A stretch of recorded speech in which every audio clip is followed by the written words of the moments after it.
ベアトリーチェのタロット占い。こんにちは、ベアトリーチェです。今日は北京オリンピックどうなるということでタロットを引いていきたいと思います。気になるあの選手はオリンピックに出れるのでしょうか？今どんなことをしているのでしょうか？先の見通しはどうでしょうか？そんなことも聞いてみたいと思います。では、まず北京オリンピックはできるのかどうかっていうところから見ていきたいと思いますね。結構ね、世界選手権とかはタロット引いてね、はい、やるんじゃないですかって言って当たったなっていう記憶があるんですけど、ちょっと入れたいと思います。はい、オリンピック、北京オリンピックですね。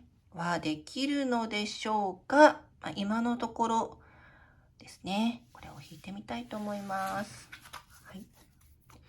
どうでしょうか？って感じですね。神の家が出ましたので、北京オリンピックは難しいかな。っていうことになっちゃって、今日の占いこれで終わっちゃいそうなんですけれども、計画は崩れるよねっていう感じなんですね。中国もね、計画してきたことがいろいろあったと思うんですけれども、大アルカナ22枚で引いたところ、神の家が出たので、積み上げてきた計画というものは一旦白紙に戻しますっていう感じになりますね。東京オリンピックがどんな風に開催されるのかっていうのも結構気になるところですよね。では、サブでもう一枚引いてみたいと思います。北京オリンピックについてもう一枚。はい。じゃあこちらを開けてみましょう。星ですね。星が出てるということは、開催することになっても、儲け、商業的にたくさん儲けようっていうのは、もう手放してくださいねっていうことなんですね。これは大アルカナの16と17が連番で出てますので、計画が壊れて全てを手放すと、大切なものが分かりますよっていうカードなんですね。無視無欲になってくださいっていうカードなんですよ。ですので、やるかもしれないけれども、観客を入れないとか、あまり派手にしない、純粋にスポーツを楽しむ祭典という祭典じゃないのかもしれないですよね。競技会、楽しみにしている選手とかね、ファンの方の、ためにも純粋なものになっていくんじゃないかなと思いますね。では、ウェイト版で、ケルト十字で見ていきましょう。北京オリンピックについて、中長期的な見通しですね。はい。またはね、こちらが、障害になっているもので見ていきました、今日はね。はい。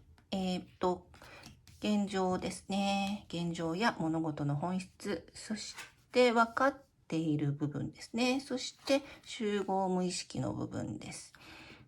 そして、こちらが過去、予想される近未来。はい。そして、今ね、北京オリンピックどんな感じかなってことですね。そして環境、そして、恐れや希望、欲望のところですね。最終結果です。はい。誰っていうのが特にないので読みにくいんですけど、オリンピックに関わる人ということで、読んでいこうかなと思います。ですね、こちらが、本質やテーマですね。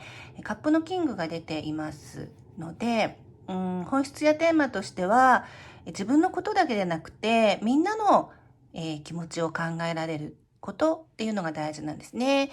一部の人の利権ではなくて、みんながどうしたら安心して楽しんでもらえるか、選手の立場、観客の立場、国の立場、関係者の立場、いろいろあると思うんですけど、そういったこと、感情をこう全て受け入れていくっていうことが、関係者にとっては必要なのかなと思いますね。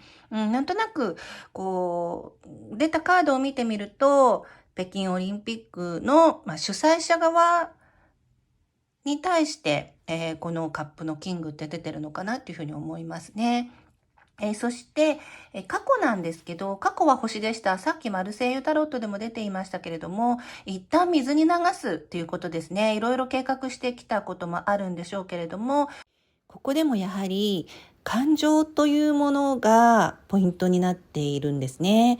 感情を無視できない、感情を受け入れるしかないといったところかなと思いました。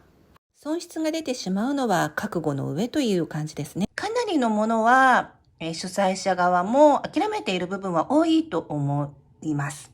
はい。そしてこのままだと近未来どうなっていくか。こちらも、ペンタクルの2の逆位置なので、ペンタクルを手放していくことになっちゃいますね。あれもこれもって言って、もう自転車操業的に、いろんなものを持ち続けていることができなくなってしまいます。というふうに出ています。そして、分かっていることのところには、ペンタクル4ですね。ペンタクルが続きます。もうね、儲けとか、お金とか、そういった地位とかね、名誉とか、権力とか、そういったものは手放さざるを得ないということですね。本当ですよね。お金のことを考えていたら、何にもできないし、損もしちゃうよね、損も出ちゃうよね、というところだと思います。それは分かっているということですね。そして、集合無意識ですね、に出ているのは、ここはもう今日は集合無意識で読みました。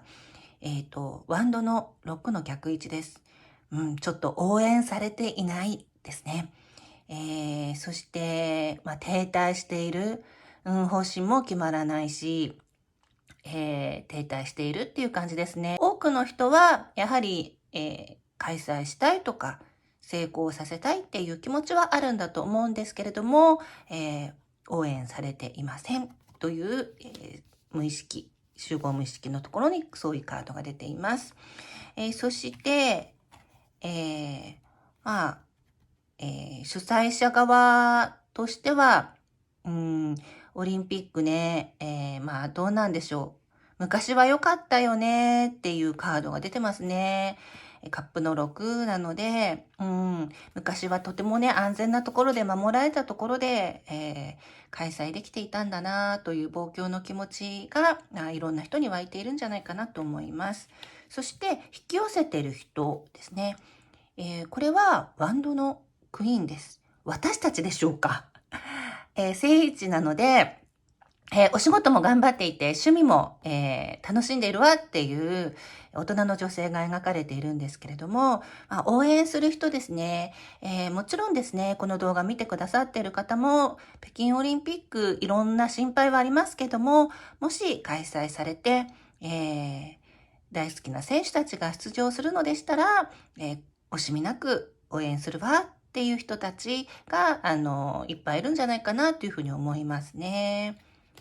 いろんなね、世の中の流れとか政治的なこともありますけれども、やっぱり私たちフィギュアスケートファンは選手を応援したい、美しいスケーティングを見たいっていうのがありますので、開催されることになれば応援する気持ちは持ってる人がいっぱいいると思います。そして恐れや欲望のところなんですけれども、ワンドのキングですね。これカップのキングと対照的なんですけれども、自分のやり方を貫き通したいとかね。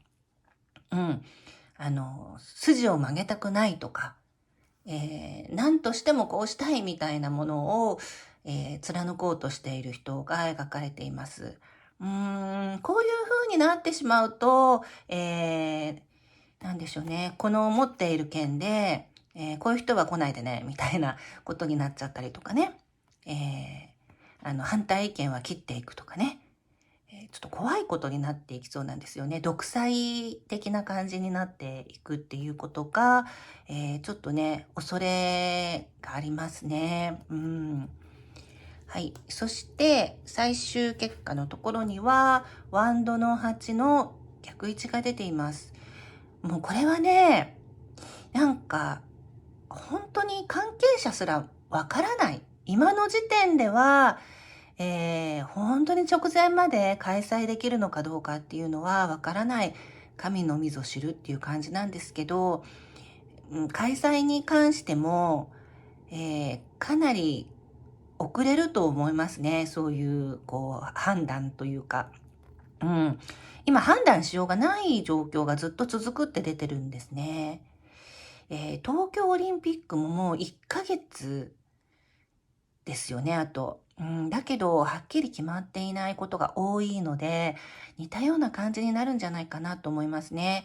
これからね、感染者数とかも、また、世界的に、増減はあると思うので、そういったところを見ながらっていうことになってしまうのと、また冬の時期っていうことで、すごく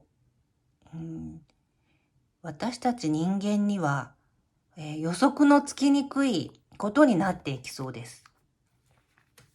はい。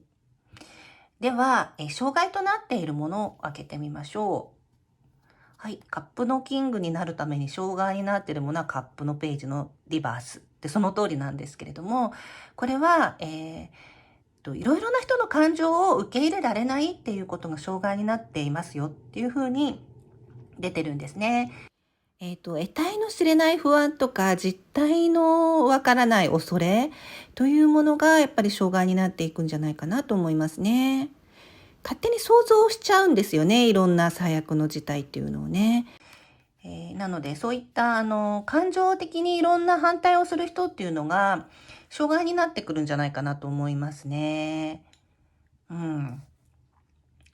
感情論って感じですね。これね、現実的なことじゃないんですよね。やっぱりみんなの怒りとか、悲しみとか、喜びとか、そういったものに、柔軟に対応していくっていうのが必要なのかなと思います。なので、今のところ開催するかどうかっていうのは、はっきりとはわかりません。ただマルセイユタロットを見てみると、従来のやり方で開催するっていうのは無理かなと思いました。では、サイキックタロットで、いろいろな選手の北京オリンピックについての現状やアドバイスっていうのを見ていきたいと思います。では、羽生結弦さんにとって北京オリンピックに向けて、今、どんな心持ちでいらっしゃるんでしょうか。はい、開けてみましょう。崩壊ですね。苦しそう、辛そう。なんかすごく我慢していて、頭と心と体がバラバラ。もう今にも壊れそうなんですけど、すごく耐えに耐えている感じがしますね。はい、そして羽生さんへのアドバイスですね。とても我慢してらっしゃいましたね。忍耐。忍耐が出てるので、すぐに結論は出なさそうなんですけれども、自分の中の種っていうのを育て続けていくっていうことを諦めないでくださいっていう感じがすごくしますね。では、諦めないで、忍耐強く練習を続けていくとどうなるでしょうか。直感。これ大アルカナ3枚ですよ。大アルカナ3枚すごいですね。結果は直感なので、自分の体感覚や、直感がね、やっぱり冴えてきて、新しい扉が開くって出てるんですね。今は結構、練習に身が入らない感じがしますよね。だって本当にね、ご自身のキャリアを考えても、社会情勢を考えても、北京オリンピック、よし、やるぞみたいになってないと思うんですよね。で、今アイスショーなんかもね、力入れてらっしゃいますけれども、ただ、忍耐強く、取り組んでいただければ、北京オリンピック開催するということになった場合には、新しい扉が開くというふうに出ていますので、楽しみにしたいと思います。では次は、ネイサン・チェン選手行ってみたいと思いますね。ネイサンの、現状ですね。ネイさんは心の葛藤なので、ネイさんもなんかすごい葛藤があるみたいですね。迷いがいっぱいあるみたいですよ。そして、アドバイスですね。アドバイスは、認知と報酬っていうカードが出てるので、頑張ってきた自分をね、いっぱい褒めてください。あなたは称賛されてますよ。自分で自分を認めてくださいねっていうカードが出てます。もしかしたらネイサン・チェン選手は北京オリンピックがあれば金メダルの確率すごい高いと思うんですよね。長年のね、こうリベンジ、前回のピョンチャンのリベンジができるし、やっぱりそこでね、金メダルがあるかないかっていうのは、スケートキャリアにおいては大きな影響はあると思うんですよね。やっぱり欲しいものは、オリンピックの金メダルだと思うので、すごくこう、出たいっていう気持ちはあるけれども、なくなってしまったらどうしようっていう気持ちも持っているような気がします。アメリカと中国のね、関係性とかもどうなんでしょうかね。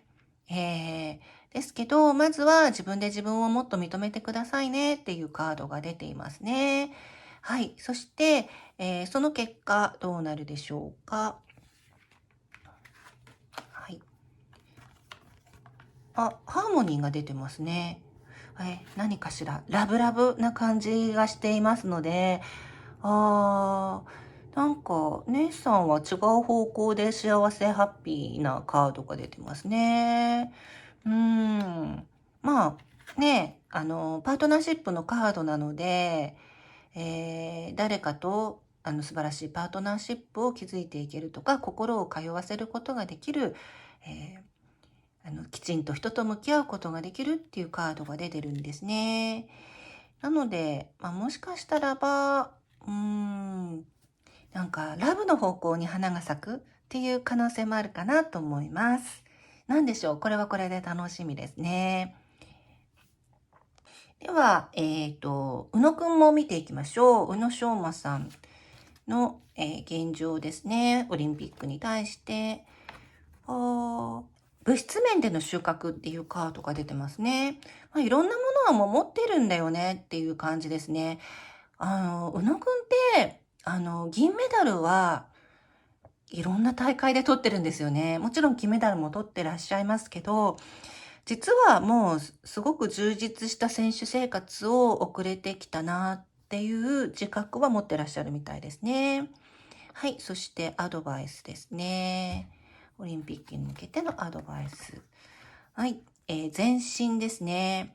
これはね、今いる場所から、明るい場所にこう前進していきましょうっていうカードが出てるんですね。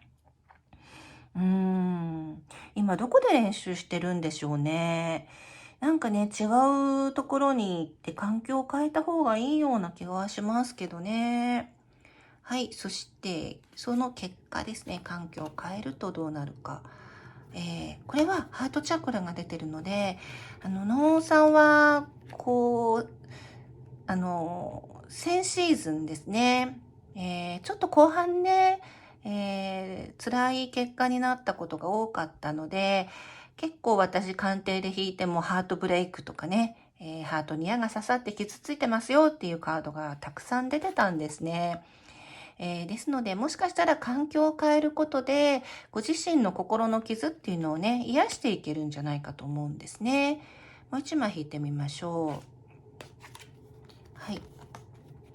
そうするとね、もう一度、コツコツと、辛抱強さと計画性っていうカードが出てるので、もう一度ね、計画をきちんと立て直して、練習を積んでいって、成果を上げていくっていうことができそうな気がするんですね。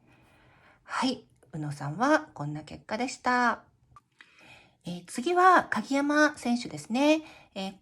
昨シーズンのもう終わりは絶好調だったんですよね。